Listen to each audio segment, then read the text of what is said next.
Yo, what's up? What's going on? What's good, everybody? That's right. The Boxing Source here is back, and I am pleased to have one of the great trainers in the sport of boxing. He is well known the world over and has guided multiple fighters to world championships.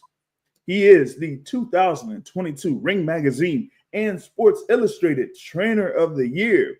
Hailing from San Jose, California, it's Coach Bob Santos. What's going on, Coach? Everything's great, man. It's great to be with you. Yeah, no doubt, no doubt. Very thankful that you're able to join me here at this particular point. Now, I know that you have been on the go here recently, and we're doing this here before you head on over to Las Vegas for the press conference for that David Benavidez versus David Morrell Jr. Card. You're going to be there with David Morrell, Asvari Morrell Jr., and also you have like Jason Rosario going up against Jesus Ramos Jr., right? But Yep.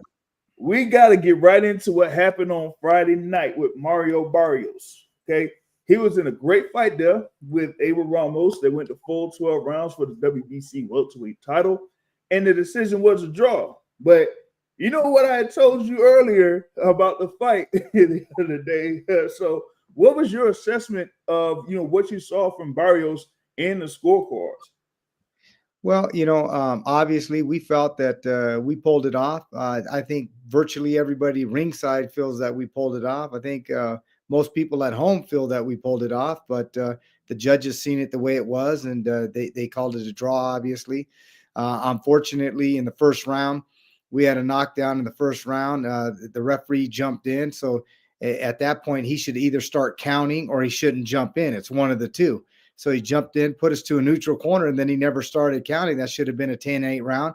Had that happened, obviously, we would have got the win. But, we retained the title. We move on. It was a tough, hard fight. It was great for the fans. Everybody enjoyed it. 70-something thousand people there, millions and millions of people watching. I think it's one of the biggest sporting events that's ever been done. I guess the traffic that they were talking about was more people that ordered DoorDash than even for the Super Bowl. At some regards, they're saying more people watch that than the Super Bowl. 60 million households, and if you add 4 to 8 people in each household watching that, imagine how many millions of people that went out to. So at the end of the day, his stock went up, it rose, it's through the roof to more people outside of boxing, and so we're very fortunate and thankful for that. Yeah, that was a great position there for Mario Barrios to defend that WBC welterweight title there against Abel Ramos at AT&T Stadium, part of that Jake Paul versus Mike Tyson card. And just me, real quick going into the fight, I felt like Mario Barrios was executing very well there over the course of the fight. I thought he had that early knockdown that was scored there around that second round too, and pretty much like dominated with the jab, particularly in the first half of the fight. But even with what happened there in the sixth round, he still stayed consistent with the jab. That was the thing that I was like seeing there during the course of the fight. I was like, you know what, Mario Barrios never abandoned the jab there, and like even in when you had exchanges, between Barrios and Ramos, he made it a point to end every exchange with the jab and just keep the jab in the face of Abel Ramos. So I felt like that was like the major difference there over the course of the 12 rounds, and I felt like he, should have got the nod. Yeah, I mean, obviously that's what we felt, but Abel Ramos, my hat's off to him. He hung in there. He got hurt in the first round. He got hurt in the second round. He got hurt a couple times, multiple times to the body, but as a gladiator, he hung in there, did the best that he could, and the judges seen it the way that they seen it. But like I said, I'm most everybody ringside thought we pulled out the win. Most everybody at home watching thought we pulled out the win. I mean, I think it'd be up in the 90 percentile, but the judges seen it the way they did. But we retain the title and we move forward, and we'll have to execute from there. And we'll see what comes out down the line, whether it's a Conor Benn, a Manny Pacquiao, something of that nature for Mario Barrios. So I think he's on to bigger and better, and we welcome those opportunities. That's interesting there that you mentioned a couple of fighters that could be opponents there. I know that Manny Pacquiao had been mentioned as an opponent for Mario Barrios for some time now. You have Conor Benn, that's one of the top contenders there in the WBC rankings also. But Conor Benn is a matchroom boxing fighter, but there's also another fighter there in matchroom boxing that does have a world title there in Jerome Boot Santos that recently had a fight against Karen Chikajian. So I know that, I've talked with multiple people about, Jerome Boot Santos potentially having a unification there with Mario Barrios. What are your thoughts about that as far as like maybe that happening sometime in 2025? Well, we thought that was going to happen maybe a few months back. Unfortunately, it didn't come to fruition. So we'll see what Boots is going to do. My understanding is he's probably going to go up to 154 pounds. But again, I've always said this, Mario Barrios, he doesn't duck or dodge anybody. We fought Gervonta Davis. From there, we moved up. Our first fight at 147 pounds was Keith Thurman. After a stoppage loss with Gervonta Davis, not even a filling out process to get yourself situated in the weight class. So what does that say about Mario Barrios? He ain't going to duck and dodge anybody. So if that fight was there, obviously we would do it. But from my understanding, he's probably going to go up to 54, but we'll see how it plays out. Yeah, we'll see how it plays out. I mean, I got, some words here, some words there in reference to all of that. But until I get, something more concrete, then, I'll figure out, what's going to, go on there, with that. Now, you also, you had last month, you were working with Denny Aparo, who scored a win in Orlando as part of that Zuru Murdazaliev card. And, seeing that, he's been hailed as, one of those heavyweights to watch out for in the next year or so. Now, one thing that you said there about Denny Aparo was he is a bigger version of Alexander Usyk. In terms of like foot speed, hand speed, he could do what Usyk can do, but Aparo is bigger and only 25 years old. Now, what do you see in him that, he's been able to, do within 10 fights or under 10 fights that makes him stand out at this stage of his pro career? Sure, I've seen him in there, with Jared Anderson. I got a lot of respect for Jared Anderson. I've seen him in there with Michael Hunter. He's been in there with Flip Hergovic. He's been in there with everybody. Obviously, sparring is sparring, but he shows glimpses of, like I said, of Usyk. That being said, you have to see when you start making the big money. How do you handle that? How do you handle the event? How do you handle those types of things? And, time will tell. Where's the hunger? Where's the desire? Do you have that type of commitment? Now, I'm not going to say he's going to have that because proof is in the pudding. You have to prove that over time. But as far as skill-wise, as far as hand speeds, foot movement, things of that nature, he's got it all, in abundance. So, like I said, he can do everything Usyk can do, but he's bigger. So he's heavier, he's bigger, he's only 25. He's, obviously he's going to keep filling out as his body matures. But that being said, I'm not saying he's Usyk. I'm not saying he's going to do what Usyk's going to do, but he has all the physical attributes of Usyk, but bigger. But time will tell. Do you have the hunger? Do you have the desire? Do you have the commitment? Do you have the want, the drive? And those things can only be proven out over time. And that's going to be up to him, and what he wants to do in the sport. And only he can determine that. Yeah, you did bring up a great point in that, with fighters, it's one thing to like get up there and build your way up to a certain point. But once you get to like that big fight or that big moment, and whether you win or whether you fall short, like how do you handle yourself after that? That's key. You know what I mean? Because you could be like, able to get up to the point, fight for a world title, win a world title, and get your career highest payday. It's about what you do after that. It's the hunger still there after you get to that particular point. That kind of like determines what you're going to be as a fighter from that point forward. 100%. That's what that's what separates the okay fighters, the good fighters, and the great fighters. So you look at a guy like Terrence Crawford. Obviously, I mean, what he's made, what he's accomplished, and he still has the desire to compete at a high level. That's what separates him. Usyk, that's what makes him special. If you look at Canelo, with all the money that he's made and what he's accomplished, I'd venture to say, it's not a disrespect, but it's human nature. 90% of people would already say, they'd pack it in and say, well, that's enough. I've accomplished this. I've made out this amount of money. And 90% of people would pack it in. But that's what makes those guys great. Yeah, it's about, that hunger, being able to say, hey, you know what, I got to this point. And like, say, for example, you talk about Canelo, that, he's been viewed as like, among the best or the best, but still have that hunger to kind of like prove that every single time, regardless of, who is, across the ring from him. Yeah, and people say, well, he's not fighting, Benavidez, or he didn't fight this guy. I get it. But at the end of the day, to even get ready for training camps, whether he's fighting you or me, to have the hunger just to get in there and continue to fight at that level and go through the sparring, go through the camps, because no matter who you fight, you still have to put the rounds in, you still have to put the sparring in, you still have to make the weight, you still have to do these kind of things. And you got give a respect, put respect even on that. And then obviously look at the guys he's fought. You can't say, well, Canelo should fight. Man, he fought Mayweather at 21 years old. He fought all Sugar Shane Mosley. He fought Miguel Cotto, I mean, Gennady he just Golovkin. on and on. And I Yeah. tell people, even when the Patriots were at their best, it's like, hey, look, man, you can't play the Patriots every single weekend. I mean, so it is what it is. And I get it. Yes, we want to see him, fight Benavidez. And if he beat Benavidez, then you want to see him in with this guy and that guy. I get it.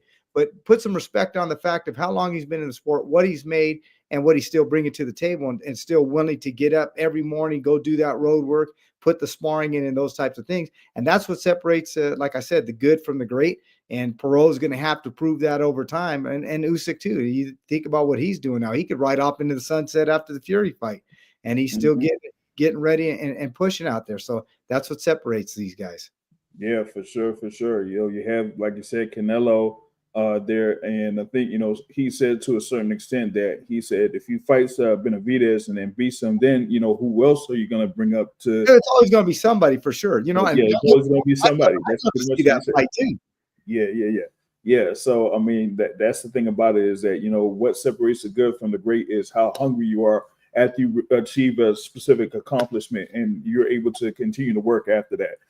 Real quick, those that are listening live, shout out to y'all. We got low in the building. Hey, what's going on there? And give shout out to Mario Barrios. Yeah, Barrios fights everyone there. You got Alberto says Mario Barrios versus Ryan Garcia, Mexican American War. Yeah, let's go. I like hearing that. Let's go, baby. I like hearing that.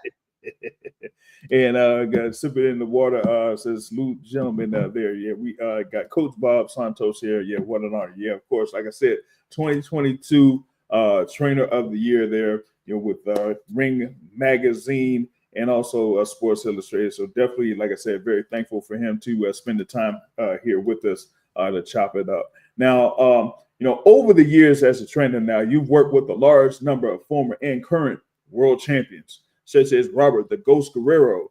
You got, of course, currently Erislan de Lara. You got Alberto Puello. You got Rancis Barthélemy, Hector Luis Garcia. David Rao. He's going to be fighting Benavidez. Maybe we can get the winner of that Canelo. You got David Burrell Jr., man. We got that coming up. You also work with the likes like Tomoki Kameda, Joel Casamayor, and Livingston Bramble. And I'm going to ask you about Livingston Bramble here in a little bit. But given that, just a small part of a resume of fighters that you've worked with, like how is that to like have that many fighters, great fighters to work with, and what that says about how great you are as a trainer?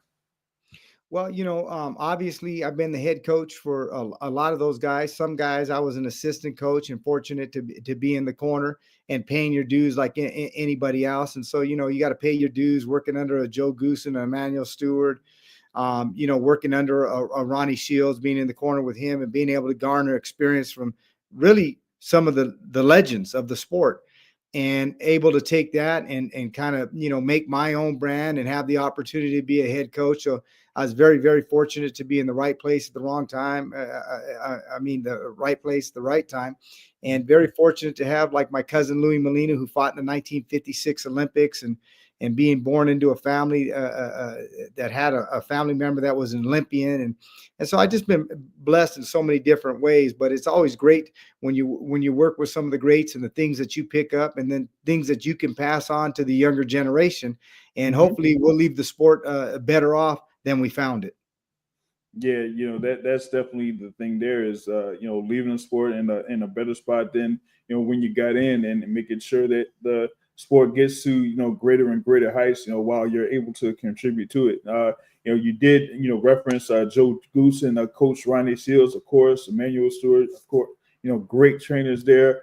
Now, usually, when I talk with fighters about, working with other fighters, I bring up the term iron sharpens iron.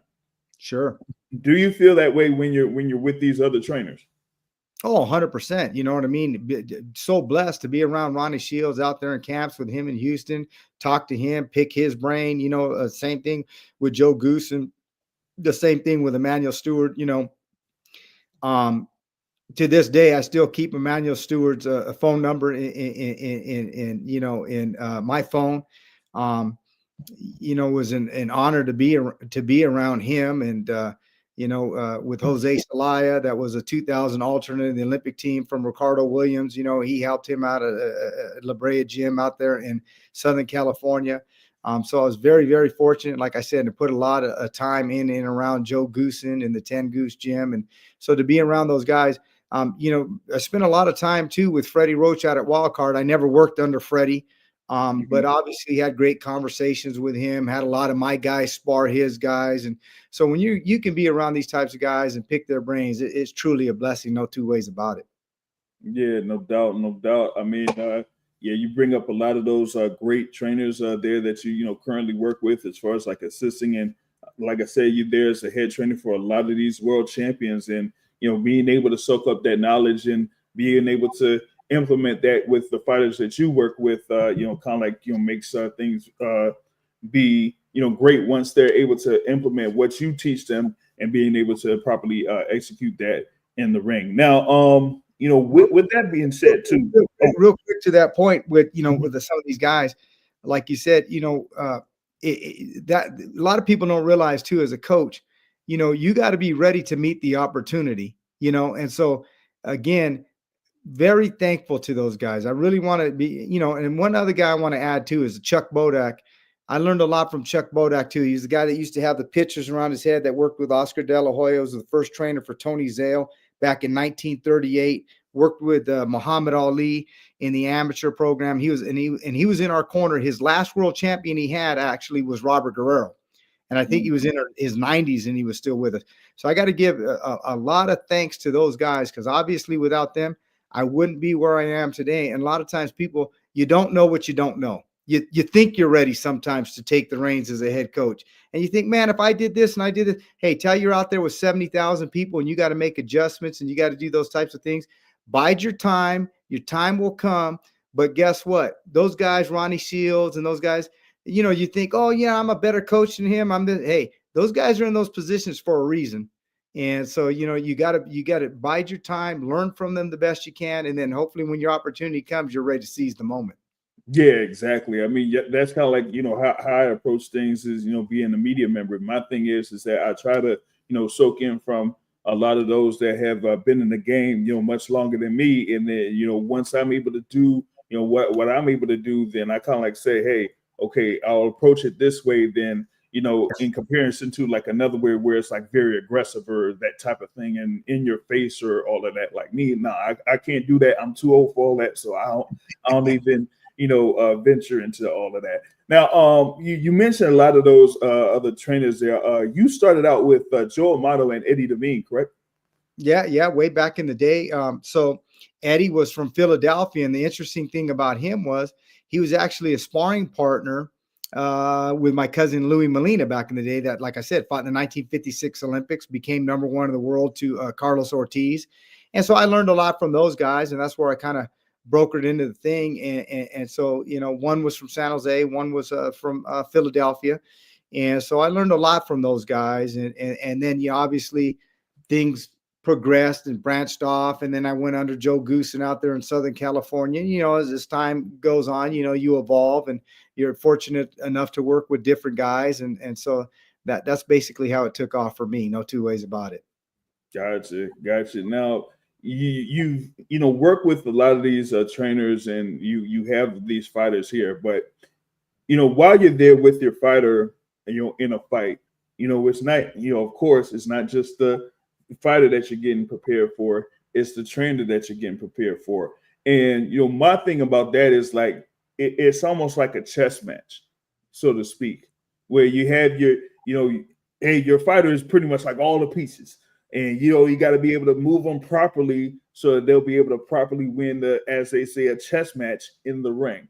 Like kind of going to like having that type of thing there, because like for example, there with that fight against Abel Ramos, it's like round by round, you got to say, okay, you got to make this adjustment, make this move in order to be more successful in the next round, or so to speak, the next move. So kind of like going to that as far as like going up against other trainers.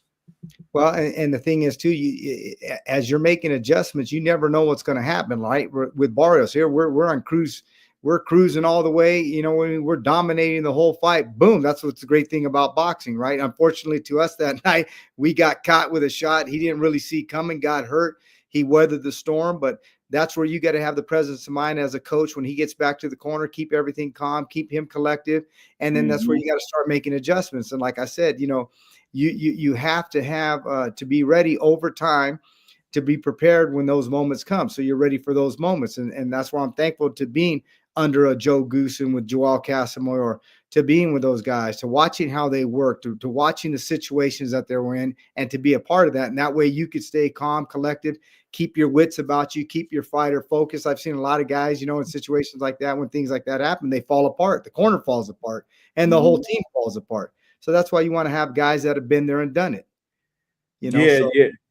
Yep, for sure. That that's the biggest thing there, because it's one thing to have it where everything's going good, but in the case of something where something slips up, how are you able to properly adjust? You got to be ready for everything. As a trainer with your fighter, you got to be ready for everything. So it could be one thing when everything goes great, but when everything's going great, it's smooth sailing. Yeah, but when it hits the fan, we're gonna find out. You know what I mean? The contenders from the pretenders.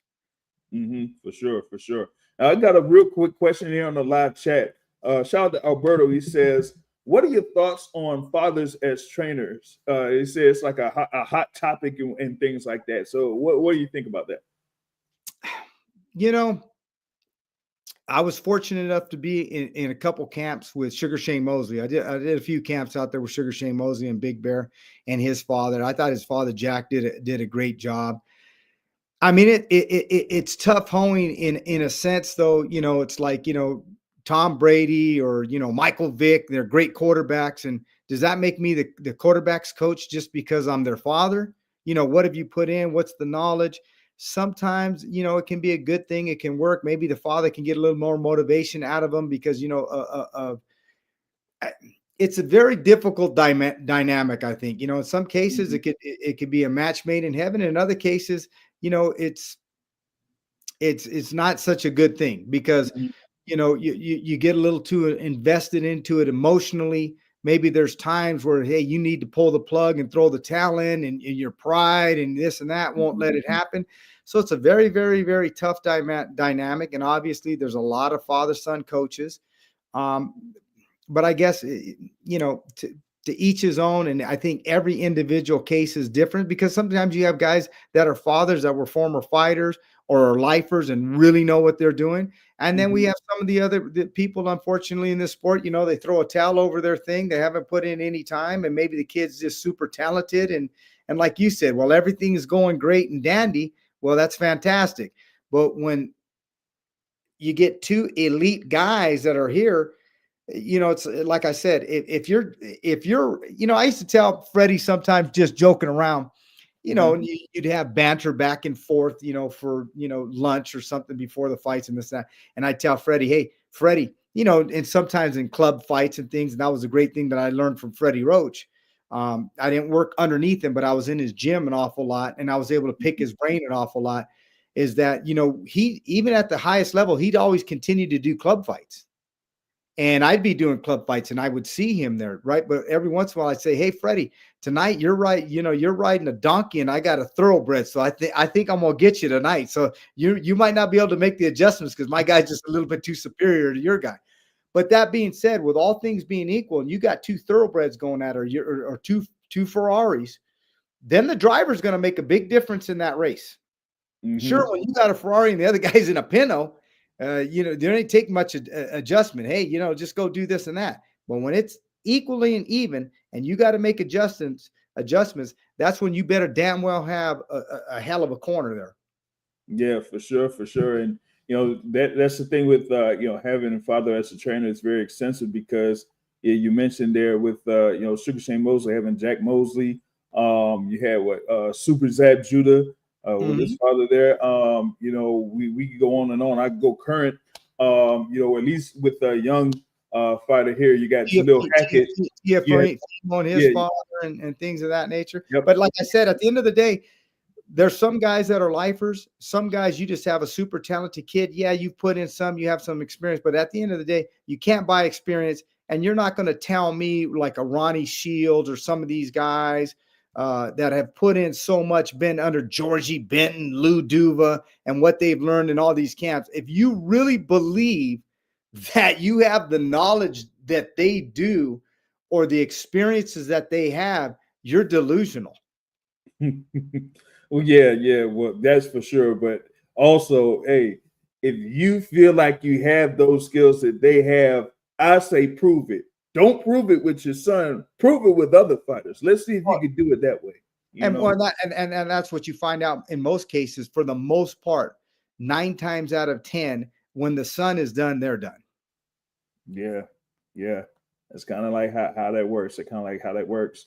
And Uh, uh, I'm not saying there aren't some fathers that could be great coaches. I'm not saying mhm. that at all. But for the most part, when they're done, the son's Yeah, done. you don't see them. You don't necessarily see them with like any of the fighters, so to speak. You know what I mean? Usually Sure. that's the case. Yeah, yeah, yeah. Now, let's go back to AT&T Stadium there, and we have in Mario Barrios there against Abel Ramos, and you talk about the fight itself there. Like I said, WBC welterweight title, but you also talk about the atmosphere there. Not only 70,000 plus are there at AT&T Stadium, but about 40, 50, 60,000 people, watching on Netflix, whether, it was a great stream or, partially a stream or a couple of interruptions, just being honest, just being real. But Yeah. at least, they were able to enjoy that fight. But how, kind of like go into having that type of atmosphere and working with your fighter there during that fight while knowing that a lot of people are there watching live. You know what's interesting about that? If you look at the stock for Netflix, I don't know if you can quote me on it, but everybody out there go take a look. I think that their stock rose to they made about $10 billion in stock because of just the everything that went in and around it. The stock for Netflix went through the roof. Go look at the stock market today. I think it went up $10 billion. So think about that. Was great for boxing. The atmosphere was second to none. Obviously, I've done fights with Canelo. I've done fights with Floyd Mayweather. But this was kind of surreal in the sense that a lot of eyeballs that per se are not just boxing people. Mm-hmm. So as a sporting event as a whole, I mean, I think it was great for boxing because it brought in so many eyeballs, and credit to Amanda Serrano and Katie Taylor. What a great fight they had. Mm-hmm. Again, Mario Barrios and Abel Ramos, they put on a great show. They both got up from knockdowns. Really were in there plugging away, cuts, blood, sweat, tears. So when you look at that, that was a great fight. Again, the Katie Taylor fight and Amanda Serrano was unbelievable. And then, obviously Mike Tyson isn't what he was. We all know that. But I got to tell you something, man. I had goosebumps when he was coming into the ring. I was there ringside. And when the Iron Mike Tyson and they're going in the clips and showing him from back in the day, obviously, it didn't turn out probably what he wanted. But, like he said in one of his things on X or Instagram, Mm-hmm. do it all over again. And I could see why. I mean, to go that many years and to get back in the arena to compete again, 70 something thousand people, 60 million homes, to get that adrenaline flowing. I mean, very few people think about it. A Michael Jordan, he'll never experience that, right? When the career's over, it's over. Right. Especially 20, 30 years later, you ain't going to come back for something like that. So for something like that to happen for him, I guess it'd be like going back to Fantasy Island, right? Something unbelievable like that. So just amazing for him. And like I said, the goosebumps, the atmosphere was just electric. Just his name alone, whether he could have still competed or not, just hearing his name with the crowd, it was surreal. Hey, and I'd like to thank you, Coach Bob Santos, because it took a lot. It took a lot for me to do it. I'm there 58 years old, but getting out there at AT&T Stadium, I just had to do it. I hadn't fought professionally in 20 years. I know I fought Roy Jones, but that didn't count. But getting out there against Jake Paul, I just needed to do it. No, but like you were saying there, when he posted on Instagram, his situation and why the originally scheduled fight had been postponed, and for him to get from that point to actually getting himself in any kind of condition to get into the ring and be able to at least do what he was able to do, that's a great accomplishment in itself. Well, to your point, a lot of people, like I said, they don't know he had 8 blood transfusions. And Tony Brady, who's the conditioning coach for Andre Ward, obviously, Andre Berto, Tony Brady, that worked with a lot, Chico Corrales. I actually gave him his first job in strength and conditioning in boxing. He was actually one of Mike's strength and conditioning coaches. So he said people don't understand how hard he worked and what he had to overcome. Just that alone is a huge victory. You know what I mean? For him to go out there and compete like that, unbelievable, man. That Iron Mike Tyson, balls of steel or iron Mike, or balls of iron Mike Tyson. Unbelievable. Yeah, for sure. And shout out to those that are currently listening to this thing live. Y'all go ahead and share this live stream here. Shout out to Smack Like That. They're one of my guys here in the DC area. Yeah, we have to give Mike Tyson some grace. I mean, yeah, listen. I had to do what I had to do. I mean, listen, that was what, $20 million plus $1 million. I had to do it. Oh, people don't realize though too, his stock obviously went through the roof. So, I was trying to tell people, they said, well, Jake, and I trained Jake for a little bit too. People don't know that I was out there in Puerto Rico with him, and I worked too. He's a much bigger puncher than people think. He's a strong guy.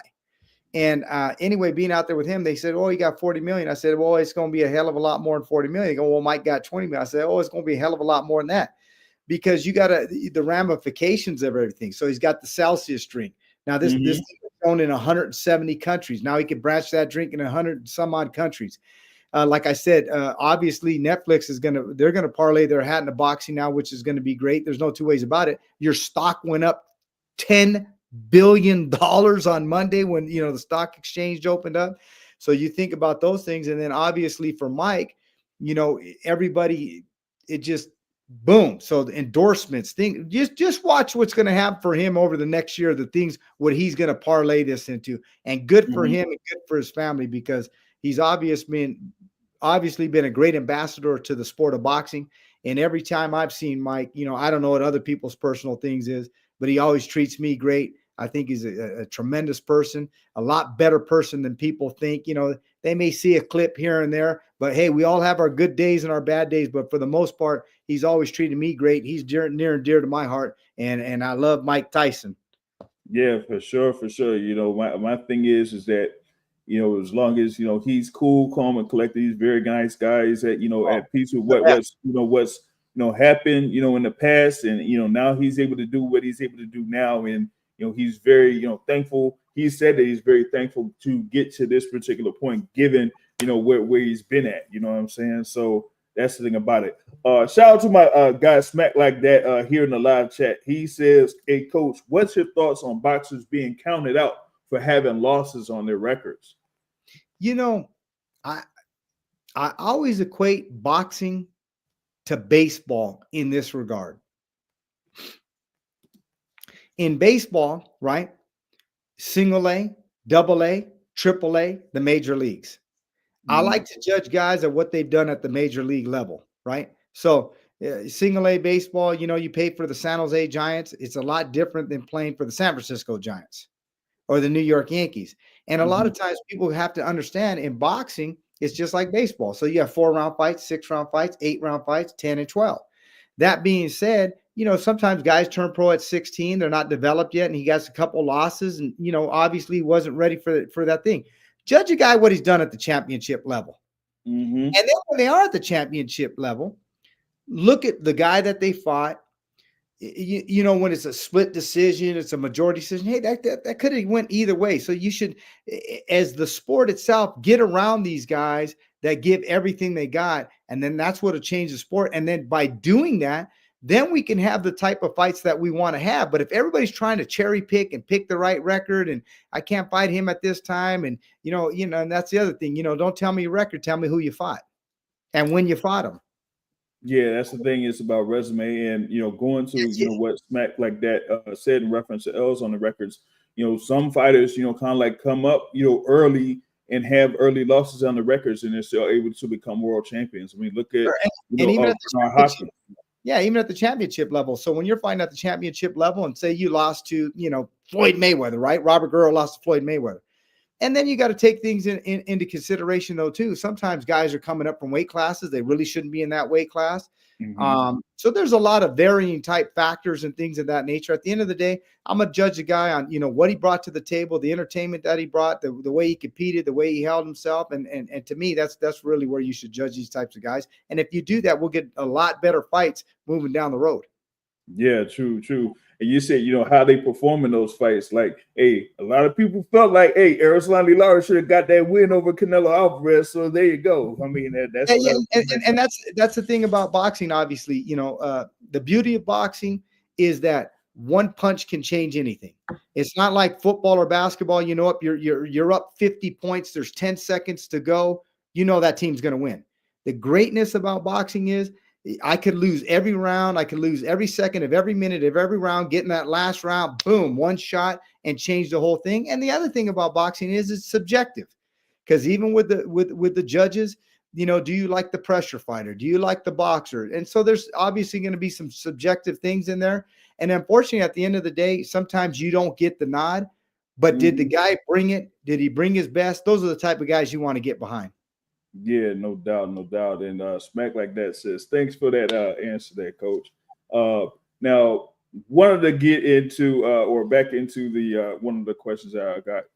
I talked about you working with a number of these former and current champions there. One of them is Livingston Bramble.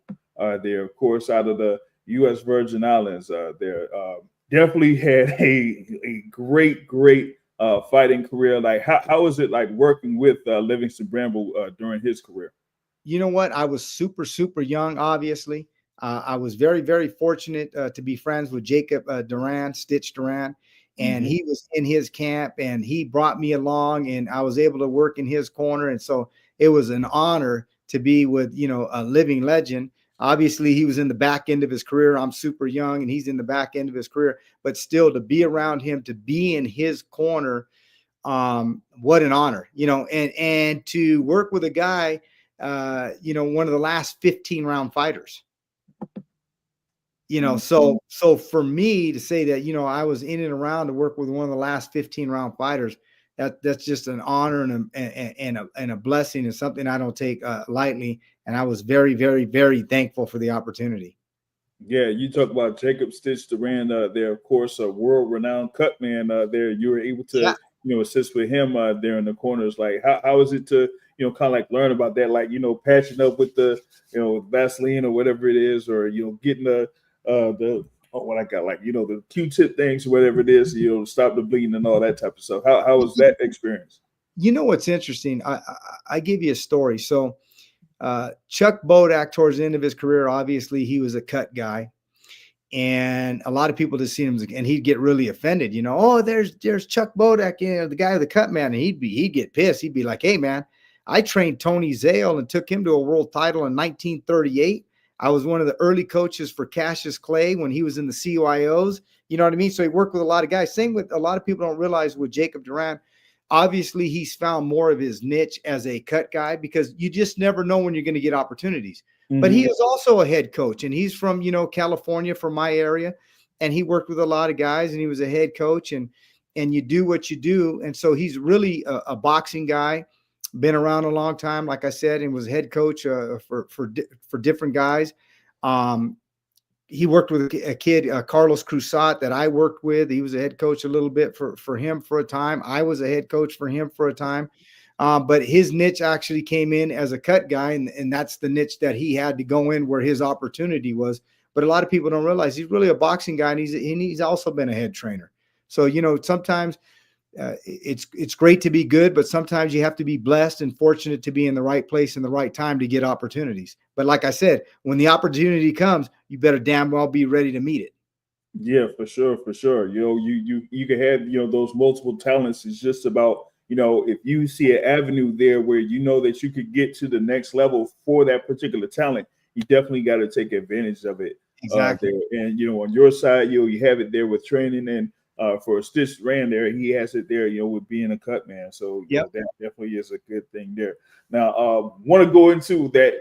Like you said, you got tomorrow coming up here, so we got a few more things here before we close out. Tomorrow, we got Jason Rosario that's going to be part of that press conference there. He's going up against Jesus Ramos Jr.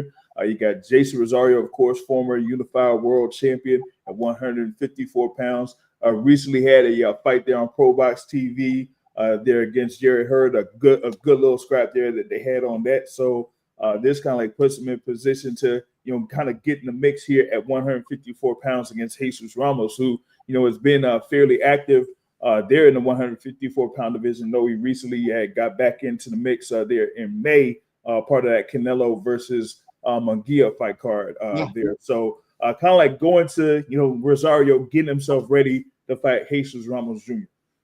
Well, obviously we know our back's against the wall, because he had been out of the ring almost 2 years. We got the opportunity to fight Jared Hurd. You probably know, obviously. So he's in and around the area you guys are from. And I know Jared Hurd very, very well. We came up on the short end of the stick with Lara when we had the fight of the year with him.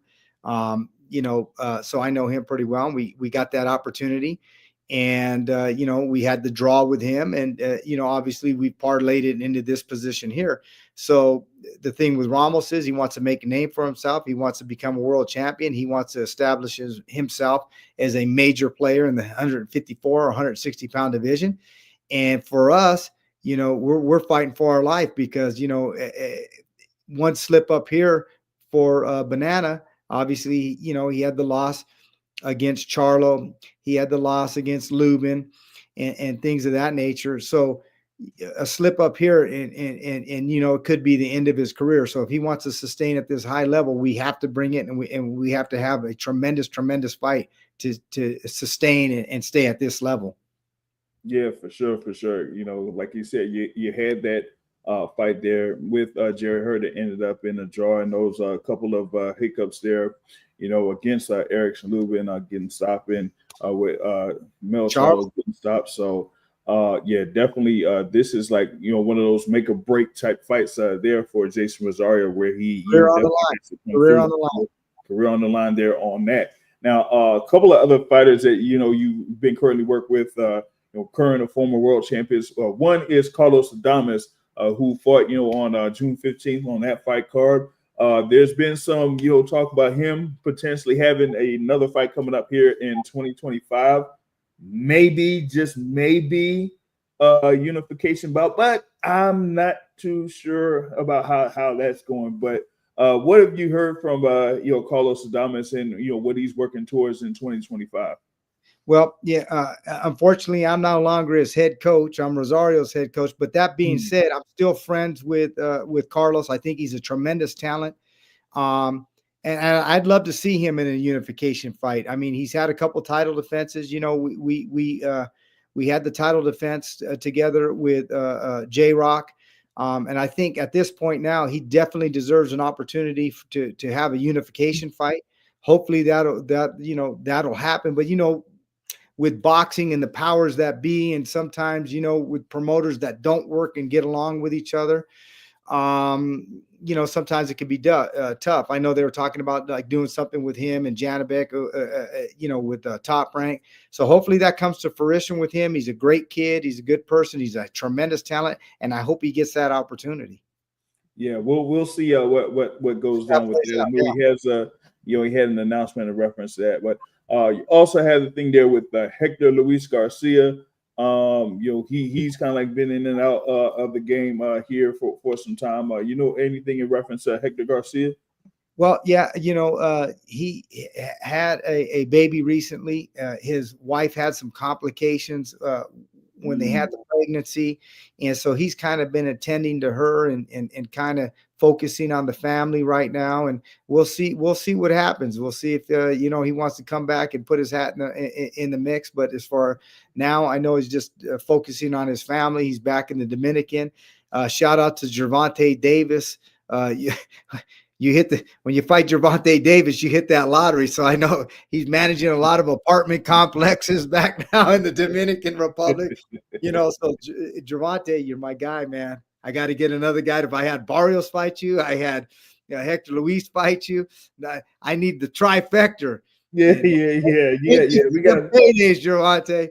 Yeah, we got to see if we can get another fighter to be able to get the position. Hector, obviously, he's focused on the family, but he was able to do real well financially from that fight.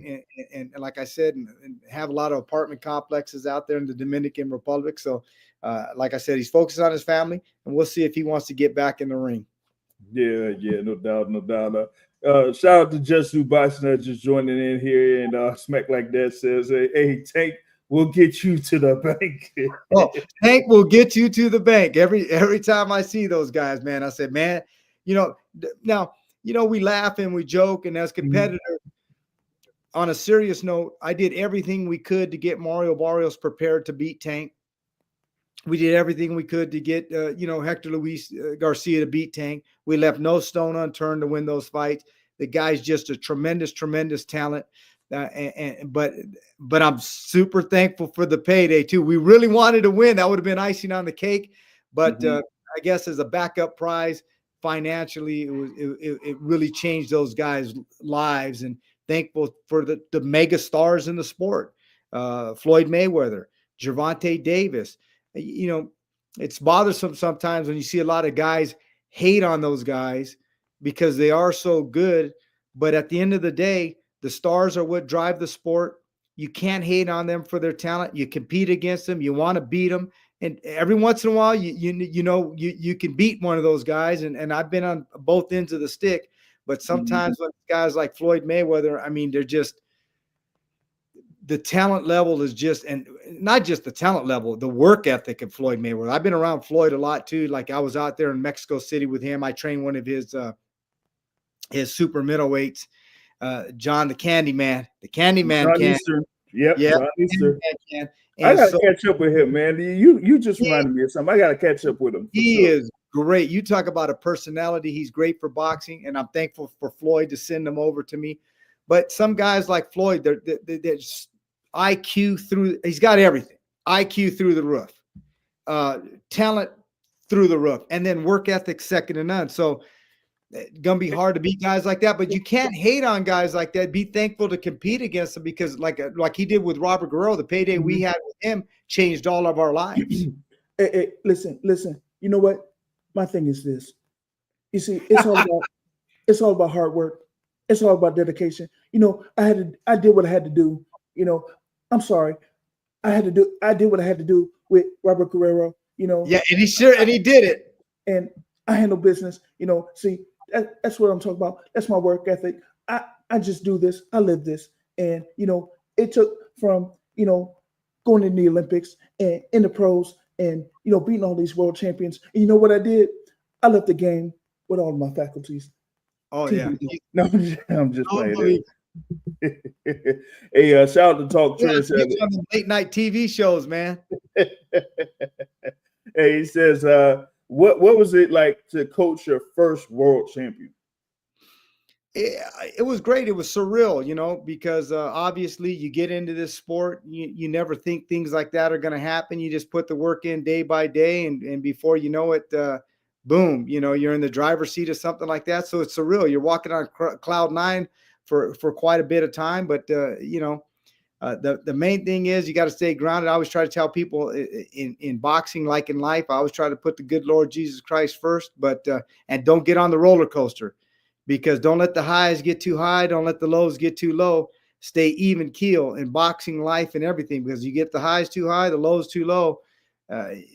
Boy, it can really play with you, spiritually, physically, and the whole 9 yards. So you just gotta try to stay even keel. Yeah, no doubt, no doubt. You just got to stay mellow, stay calm, and you'll be able to weather anything that comes to you there. Smack like this is a Korean person. No, it was great. I was like, I felt like I was on the phone with John. Oh, so when's our next fight, Floyd? Well, yeah, you know what I mean? I said, well, okay. Well, listen. No, I'll work out something. I'll get something done. No, I'm just like him. We got Devin Haney. This is wild there with that one. Shout out to Lo. She says, any past coach that's inspired your approach to coaching? Well, there's been a lot of them. Obviously, like I said, Emmanuel Stewart, Joe Goosen, Ronnie Shields. Those three come to mind, and for different reasons and different way. And they all have a little bit of approach, and obviously you form your own niche. But I formed my own niche on the foundation of some of the greats that came before me and are still doing it now. Okay, gotcha. Now, what would you say in training fighters is one thing that you would say that you try to instill in them, while they're in the gym with you? Like, it could be anything. It could be, like working the heavy bag or running or, anything like that. Like, what is one thing that kind of like stands out with you when you work with your fighters? Consistency. I think consistency over time will get you there. Paying attention to detail, but consistency. Letting them know that, hey, every day you have a day to get better. We're getting better, we're getting worse. It's one of the two. And so the main thing I think you could do with any athlete or any human being on this earth is don't ever let anybody outwork you, and consistency, attention to detail, consistency, attention to detail. Over time, you will progress. And that'll be the difference when you get in those big time fights and you really got to bite down. Yeah, exactly. That goes to, your thing in reference to the roller coaster, not like getting on that roller coaster, because, that way, once you're in that type of atmosphere for a world title fight or a big event, like you're not, as you say, too high to where you kind of like get over anxious, and that's how you could, slip up and stuff like that. So as long as you stay even keel, you'll be ready for just about anything that you have to do yourself and whatever comes for you. 100%. Yeah, no doubt.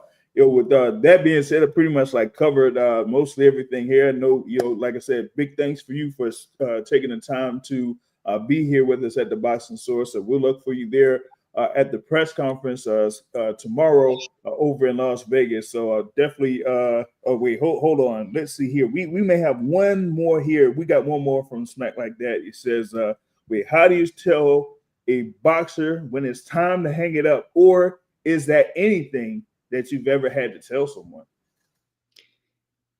Yeah, I've had to do it. At the end of the day, I think it's up to them to make that determination, because it's their life, and you can't tell somebody to do it with their life. But I think it's a fine line. I think when you really care about somebody, and if you see the skills are diminished and they're not what they used to be, I think you got to be honest with them and go to them and say, hey, look, this is my opinion. You need to sit down with your family and make the decision. And a lot of times, sometimes guys will, obviously go seek out other coaches. They're not going to be willing to give it up. And there's not much you could do to change that. But I think it's a very hard thing to do. It's a fine line. But ultimately, it's up to the fighter who is sacrificed. I don't think, even if everybody out of 100 people says he has to retire, and we all go to him and he doesn't retire, I think that it has to be his decision that he can make, because you know what? We didn't put that time in since he was 6 years old. We didn't do all those types of things. And the other thing that's really tough with fighters, like say a Muhammad Ali or being around these guys, the unfortunate thing that what makes them great actually hurts them later on in their career, because when they're getting off these knockdowns and they're coming up and you can't beat this guy, you can't beat George Foreman, there's no way you could do this. And I can do it. And that's what makes them great, the ability to overcome these things. But unfortunately, later in their life, it's also what hurts them, because guess what? Your physical capacities are not what they were. You're just not what you were. But it's hard to say that because a lot of times you'll say to a guy, there's no way you could beat that guy. And the guy goes in there and he ends up beating the guy. And so, you could tell him, hey, from my perspective, out here looking in, I think you need to shut it down. But they can only truly do that because, they'll end up going with another coach. And like I said, though, it's their life. We can't make life decisions for everybody. We can't regulate people's decision-making. And, and it's what they've put in their entire life. So I think that's something that they got to come to peace with. Because if you do get them to retire and they really didn't want to retire, and 10 years from now, they're looking back, I think I could have did this. It's something that's going to eat at them the rest of their life. So it's a very, very tough dynamic. Yeah, it's a very fine line with that. Because it's one thing for you to see it in them, but it's completely different when they see it in themselves. And that in that particular case, sometimes it could be like, it gets really tough for them to get up in the morning and get out of bed and get to, the gym and get to training and that type of stuff. And sometimes it takes that particular, instance for them to say, you know what, I'm not sure if it's worth it for me to continue to do this in order to, continue to fight. So yeah, it's a very fine line there when it comes to like considering retirement. 100%. Yeah, 100%. No doubt. Shout out, two quick shout outs here before I roll out. Shout out to Lo. She says, hey, when you stop getting better, you stop being good. And shout out to Lance Meyer. He says, great banner, gentlemen, encore. Okay, yeah, we'll see if we can set up another one of these conversations here with the great Coach Bob Santos. And, definitely we're going to be probably just following up to see what's going on here with them, over the course of these next few months. Of course, he has, what's going on here with Jason Rosario, and will be alongside Coach Ronnie Shields as he will have David Morrell prepared for David Benavidez Jr. in that main event. That's going to be a great main event. That's one of those fights that I'm definitely been waiting for, whether it's going to be at super middleweight or like heavyweight. I'm definitely excited for that. And I know both guys very, very well because remember, I used to work with David Benavidez for a time. I did a camp with him too. He lived with me. So I know David Benavidez really, really well. And obviously David Morrell, I've been with him since day one. And so we're going to see how it plays out. And everybody out there, remember to follow me at Bob Santos Boxing. Let's go, baby. Yep, there you go. You follow Bob Santos at Bob Santos Boxing, all social media platforms. So once again, big thanks for the Coach Bob Santos joining us here at the Boxing Source. And we will see you tomorrow here with that press conference and also soon with your fighters. Thank you very much. Thank you. God bless you.